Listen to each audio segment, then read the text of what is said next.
What's up, YouTube? This is Darkest Scorpio. It's been a while since I did a video, but now I want to put out a video just talking, vlogging.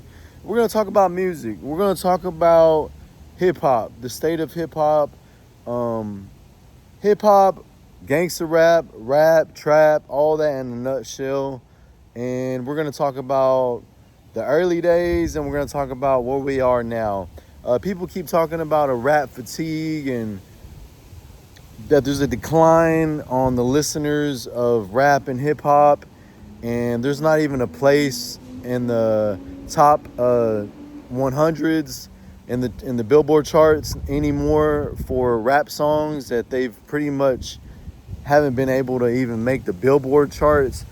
I'm going to give my opinions. We're also going to talk about the Latino and Hispanic rap community, as far as, and I'll probably lump in Chicano rap into that, and I want to talk about it from a global aspect, or maybe just nationwide aspect of the whole country, not just Chicano culture or California, but I want to talk about like Texas, Cali, because I'm going to mention Big Pun, so obviously the East Coast. So we're going to talk about it from the whole. So before I get into where the state of hip hop is now and my perspective and my opinion on it, and I think I have a good viewpoint and a lot of things to say about both of these topics. I think I'm pretty credible because, for one, I am a hip hop fan. I do like rock and metal. I also like country. I like blues. I like R&B. I like all genres. But besides rock and metal, rap, hip-hop, gangster rap is my second favorite genre of all music. And then just a mixture of both of those, like Rage Against the Machine. I can go on and on and on. But so, and then I've been liking it since my teenager years. Now, in my earlier years, I liked rock because that's what I heard. By the time I was a teenager, I started listening to different genres, and hip-hop was one of them. And then also growing up in the 90s, seeing Tupac, Biggie, Bone Thugs on MTV, I got a good sense of the whole genre as far as the deep parts of the hip hop. As far as, you know, the early days, seeing Run DMC, LL Cool J, all that good stuff. The big ones, you know, the early guys, you know, Grandmaster Flash, Big Daddy Kane, all those, you know, Eric B., Rakim, all those, seeing that on TV as a little kid, and then growing up hearing the other stuff in the 90s as well. So, and then always liking it, and then becoming a big fan, and Tupac being my biggest most favorite rapper of all time. It would probably be Tupac, Rakim, Eminem. I'm more of, and everybody that likes rock doesn't just like one type of rock. They might like softer rock and hate the heavier rock. They might like heavy rock and hate the softer rock. Same thing with other genres. With country, they might like old country, not like new country. With hip-hop, some people like maybe just trap or gangster rap, but they don't like other different types of hip-hop. You know, I like all of it. Like, I'm a big fan of almost all of the sides of hip-hop. But lyrically, like the more intellectual and deep thought, what they call conscious rap, has been always my favorite, where they're articulating their words, the craftsmanship, the lyrics, and then especially coming out of that time frame in the 90s where you had to do that or be good at it. So that is my favorite type. I do like some hip-hop just for the sound. I know prominently now that's what people listen to hip-hop for, is just background noise or club noise, but they're not listening to the lyrics and what's being said, because a lot of it's repetitive now. But anyways, being a big fan of lyrics and lyricism, those being my favorite rappers. Now we're gonna talk about Latinos and Hispanics in the hip hop culture. Okay. Now the very first Hispanic that popped up was a DJ from the East Coast. I'll have to Google it, but so we're not gonna talk about like the first, but we're gonna talk about the most prominent that made it mainstream and the ones that are well known and that became really big and successful. Okay. So, and then we're going to talk about my favorites and what my opinion is on it. Another thing is, on that topic, I feel like I have a good credibility with that being Hispanic, being Spanish, Portuguese, and Mexican. Okay. And that's being my heritage and my culture. So I think I have a good say in that. So I'm going to give my opinion, and I'm going to just lay it out and pretty simply.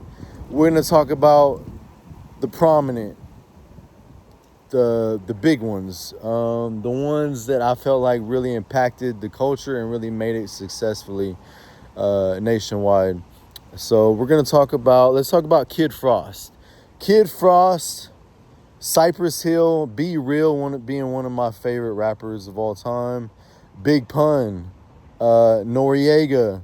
There's a few of them, and then I'm not gonna include more of the Chicano, like Sordeño and Norteño rap. I'm not gonna include that. I'll mention it a little bit, and I won't include reggaeton, being influenced by the Puerto Rican community and Cuban too. You have Pitbull, but as far as the whole like after the 2000s, the whole reggaeton wave with Don Omar, there was a lot of them. Noriega, there was a lot of reggaeton artists. It's a different style. It's more dance music as opposed to just rap. They are rapping in a lot of their music, but it's to dance beats that you can dance to at the club. So it's and a lot of it stems from Puerto Rico and Cuba.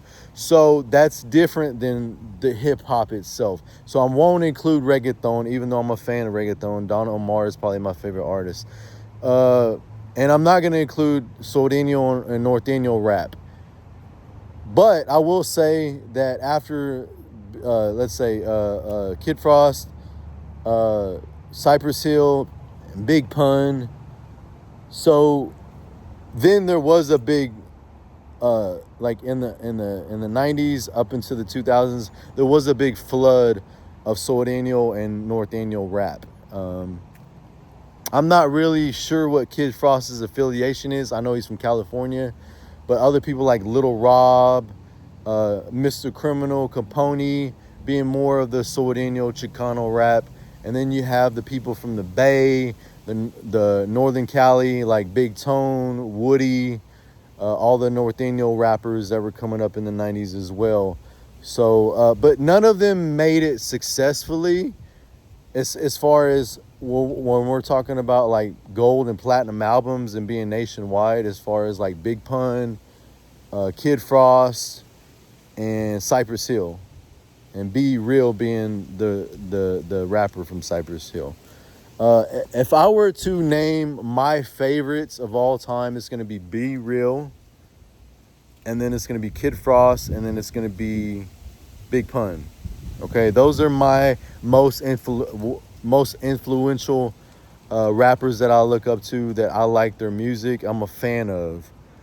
Yes, growing up in Texas, SPM, I'm barely going to mention that name because I feel like even though he was prominent in this state, and when I was growing up, and I was a fan and I listened to his music, that was prior to the stuff that he was involved in as far as his reputation being tarnished with his actions with minors and stuff like that. I don't want to go into detail, and I'm not trying to bash him or his music or slander him in any kind of way. I used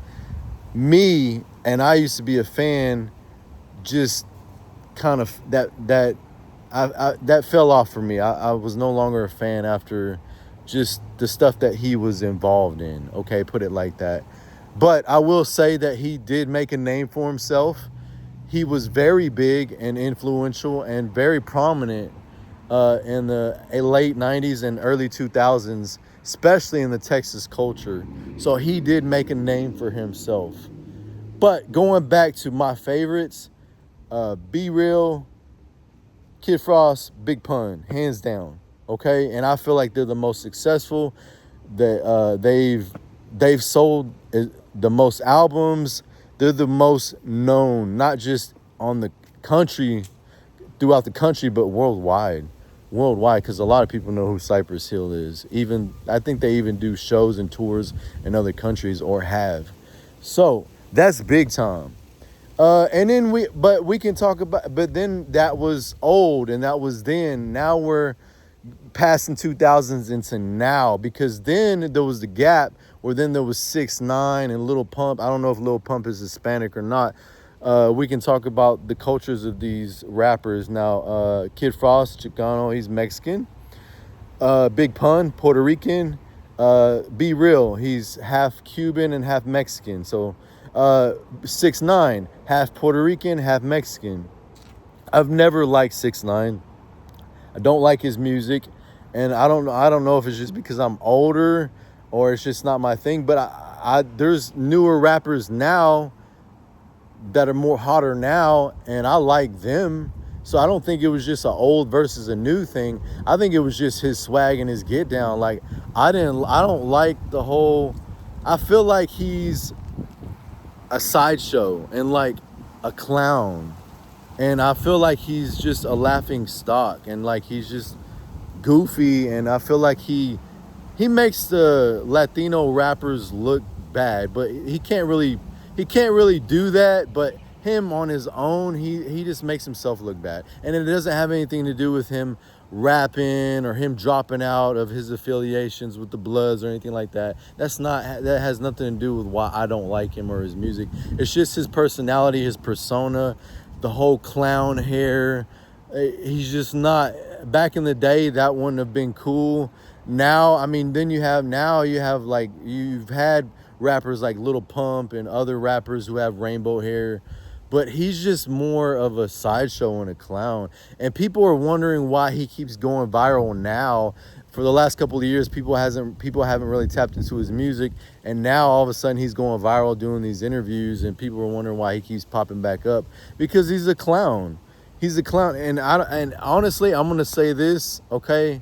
I'm gonna say this, and I don't mean to be disrespectful, but he's an abomination to Latino rap, Hispanic, Latino hip hop. He's an abomination. He really is.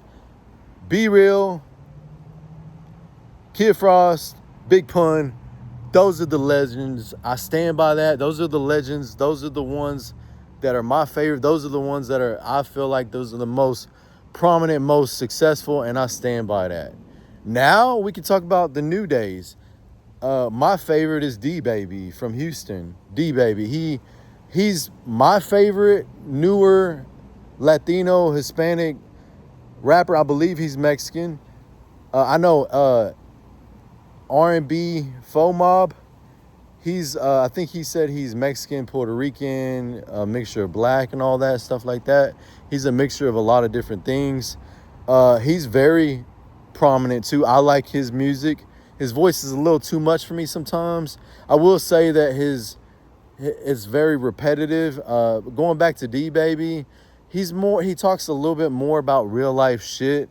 He does a lot of capping too, but he talks about real life shit. But his beats go really hard, and they're very bluesy and easy to listen to. So that's why he's my favorite. And then we have Mexican OT. So not talking about the old anymore, but talking about the new. I would say the most prominent and well-known now would probably, and out of Texas, would be Mexican OT, and then D-Baby, and then R&B Faux Mob, and then Peso had a real big buzz. Not confusing him with Peso from California, because there's a Sordino rapper named Peso, but Peso from Texas. I want to say that they are very prominent. But then you have Lefty Gunplay from Cali, who's, even though I'm not a fan of his music, he's been very influential, especially with Cali, and he has made it almost mainstream. I mean, he's done songs with Kendrick Lamar, The Game.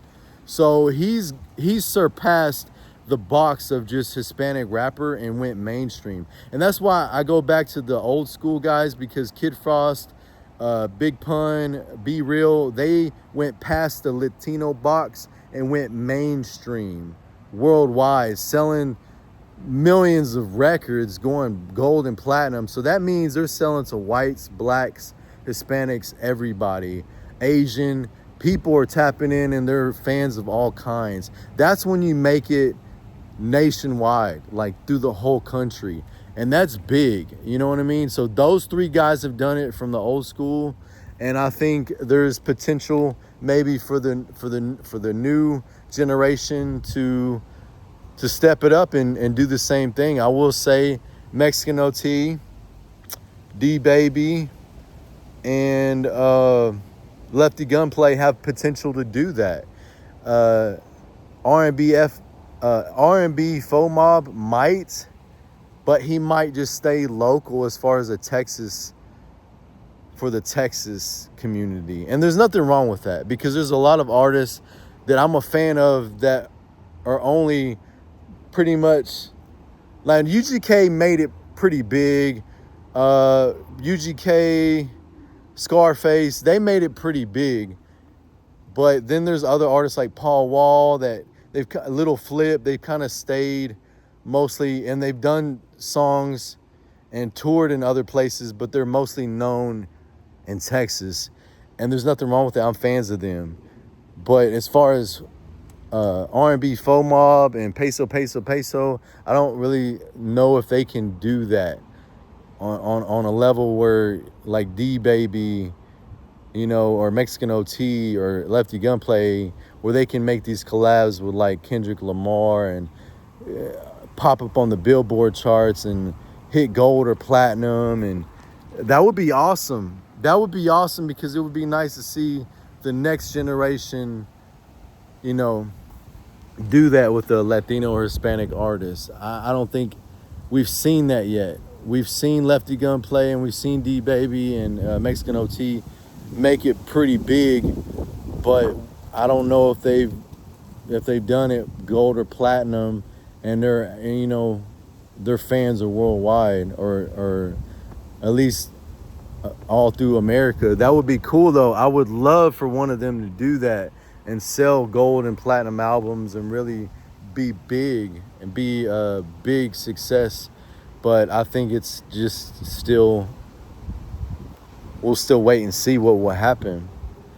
So that's my viewpoint about 6ix9ine and that whole thing. And it's just, I've never liked his music, and I don't consider him a respectable, somebody to respect or be inspirational in the Hispanic rap community and rap hip hop culture. That's just my opinion though. So that was my opinion. Basically right there, Be Real, Kid Frost, Big Pun, my favorites, and then D Baby, R&B Faux Mob, he's good. Mexican OT, if I had to put him in a list of my opinion, this is my opinion, okay? It would be from the newer generation, D Baby, R&B Faux Mob, and then I kind of like Peso a little bit better than Mexican OT, and then Mexican OT. A lot of people classify Mexican OT as their favorite Latino, Hispanic, Texas artist right off the bat. So, but anyways, now we're going to talk about the state of hip hop, okay? And the fatigue of rap and why it's declined. So that's going to include Hispanics, white rappers, black rappers, all hip hop together in a genre.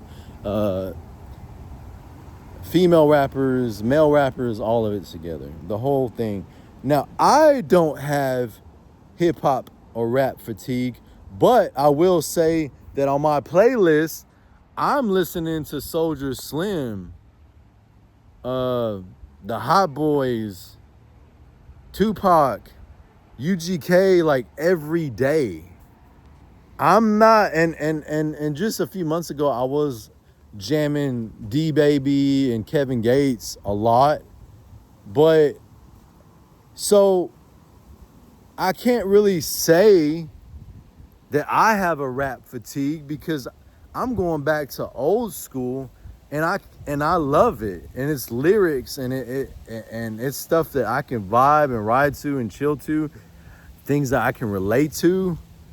You know what I mean? And so if I were to put on a Glorilla song or Sexy Red or Young Thug, Lil Yachty, if I were to put on one of these songs, and I have heard a few of Sexy Red songs or just flipping through songs, and I can see why people now in this generation, or they're trying to listen to this music in this generation, why they would be tired of this shit.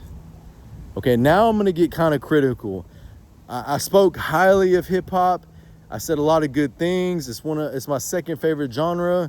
I used to be a rapper, and I wrote a lot of rap songs. I love hip hop. I do. I love music in general. But today's music, and I will say back in the 2010s and 2012s, I was saying back, this music then sounded all the same and crappy, with the auto-tune. But I will give hip-hop credit that they broke away from the auto-tune and the whole mumbling thing, because now there's a lot of rappers that are not mumbling or putting auto-tune in their music, and that is a nice break from that. So that has I feel like that has bettered itself. It has improved. But now, like in the last 5 years to now, I can see why they're fatigued and why they don't want to hear it. Because there's no positivity in it. There's no positivity or encouragement, anything that influences people in a good way, no happy, feel-good vibes, no intellectual deep thought, no deep connection where it being personal, and you can feel the music as far as like I relate to it. All that is gone. It is all about money, making money and talking about money, and they have sold themselves out. I think that hip hop has sold itself out to where there's no more authenticity, originality, heart or soul, or talent, or intellectual thought, or deep feelings, emotions, depth. Depth would be a part of its soul. It's lost its soul. Now, there's still old rappers doing their thing, like Cypress Hill, a lot of like Lil Kiki, Paul Wall. They're still fucking putting it down. But the influential rappers of now, like Lil Yachty or I can't even say Future anymore, but Young Thug, Sexy Red, Glorilla. There's no heart. There's no soul. It's gone, and they sold it out to just make money. And there's no artistry in it anymore. And that right there, people don't want to hear it. I mean, there's some youngsters and young kids that want to hear it. Pop that thing, sell that. Anyways, PUSSY, blah, blah, blah. I'm being mindful of any young listeners. 304 music, selling cooch. That's it. Flaunting money, making money. I got more money than you. I fucked your bitch. Killing this person or that person. Other than that, and drank drank and getting high and popping pills. There's nothing else. That's why I like D Baby. He talks about his struggle. He talks about his life. And I'm sure there's some newer artists that do, okay? Not all of them are this way, but I'm saying the mainstream ones and the ones that are really successful in selling records now and making hits, the hits are garbage. And it's only that. There's no positivity. There's nothing influential about it. And a lot of people don't want to, there's half the kids nowadays don't want to hear it, and they're listening to their parents' music. Then the people that are a little older, they're fatigued with it. And the people my age, 30s and 40s on up, they don't even want to hear it because we've already been exposed to real authentic music, and we know it. We know good music. And I'm not talking about just hip hop, soul, funk, Isley Brothers, Isaac Hayes, all of it. Real music with heart and soul, and it being influential on other genres like hip hop, Nas, UGK. I can just go on and on and on. But it used to be about the artistry. It used to be about the heart and soul. It used to be about connecting with your listeners and then also intellectual thought and having lyrical ability and rhyming skill. Now all that's gone. People don't care about the rhyming skill or intellectual thought. They don't want to think. They just want to hear background noise. And then there's no heart and soul in it. And then there's no depth. And then there's no connecting to the listeners because it's just like, hey, I got more money than you. I fucked your bitch. And then the listeners are like, why do I want to listen to this? I can't really relate to this. I'm hearing this every day. That's why I'm going back. I'm listening to Soulja Slim. I'm listening to Master P. I'm listening to Lil Wayne. I'm listening to Eminem. I'm listening to Tupac. I'm listening to Kid Frost, Cypress Hill. I'm listening to all this shit that I can just jam and the lyrics are fucking fire and I connect with it and I feel it and it's got heart and soul and it's got intellectual thought and rhyme skills, and I'm listening to this shit every fucking day. And yeah, I might pop on Kevin Gates because it sounds good, or D Baby, and that shit sounds good. But on an everyday basis, it's mostly the old shit, the older shit. So that's what it is. This is why people have tapped out. And they're going to continue to. They're probably listening to rock or country or other genres. You know? They're going to end up, you know what I mean? And then it's going to kind of like diminish. They've diminished themselves. They've degraded themselves and they sold themselves out. And this is coming from a person that loves hip hop and has been a rapper, and I've rapped and I write raps. That's what I think about hip hop nowadays. Why there is a fatigue. Because like Sexy Red, I'm not here to bash and be judgmental. It's not about that. It's just being realistic, okay? Some people want to hear it. Cardi B, Nicki Minaj, Glorilla, Sexy Red. That's their business. There's nothing wrong with that. You know? Some artists have potential to actually be better. Nicki Minaj has talent. Some of these rappers can actually rap, but they're choosing to rap about garbage. Now, other rappers are just mumbling and they sound like crap and they can't even really rap, and they're just talking about garbage too. But they're still doing it for the record label to make money. So there's nothing wrong if people want to hear it, but there's nothing inspirational you're going to get from it. There's no kind of upliftment you're going to get from it. There's no kind of intellectual thought you're going to get from it. It's not going to encourage the youth or young women at all, except being OnlyFans models, aka wannabe porn stars, 304s. That's all it's talking about and telling young people to do. People probably don't want to hear that. Parents don't want to hear that. Parents don't want their kids to hear that. There's nothing good or positive about it except making money for them. and nobody really connects to that. Music on a hip hop level it's declined. It's a shame and it's bad. But I'm not fatigued because I'm still listening to UGK every day. Okay, so let's talk about that. Let's talk about the older artists. Well, somebody from the new school or this age might say, well, UGK said fuck this bitch or fuck that, or Zero or Tupac, they said I'm gonna kill this dude or I'm gonna fuck this bitch. And true, there has been vulgarity and violence and negativity in hip-hop always. Now, from the beginning, it started off mostly positive. But the thing is, the older artists not only made that music, they also made music like, you want to talk about Tupac? He made songs like Keep Your Head Up, Don't Cry, all these others.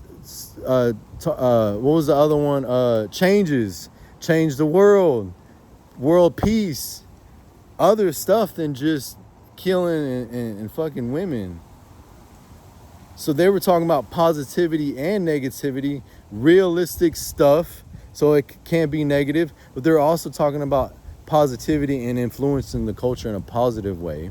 And they were also using deep lyrics to connect with their listeners, and they were talking about real emotions, and they were using intellectual thought and using conscious rap. Now, none of that. So that is the difference. Even though both use vulgarity, now there's a difference where they're not doing any of that at all. But I don't have fatigue because I'm listening to Soulja Slim. I'm listening to these older rappers, and I like it, and that's what I want to hear. You know, every other moment, like sometimes every other day, every now and then, I want to hear Kevin Gates or something that sounds good. Kodak Black, you know, it's got good music. They are decent rappers. That's cool. But then I always end up going back to music that I can really feel and relate to. So, but that's just me personally. But my own opinion is that's where hip hop is, and that's how it got to where it is. And I don't know how it could ever be fixed if it's just become a money-making machine and it sold itself out, and there's no heart, no soul, no talent, no intellectual thought, and no originality and authenticity anymore, heart and soul. I don't know, but that's my opinion. It is what it is. Y'all stay tuned, stay positive, and hopefully the world can change in a better way. Always stay hopeful. Thanks for watching, guys. Those are my thoughts, opinions on the topic, on those two topics. I'm out.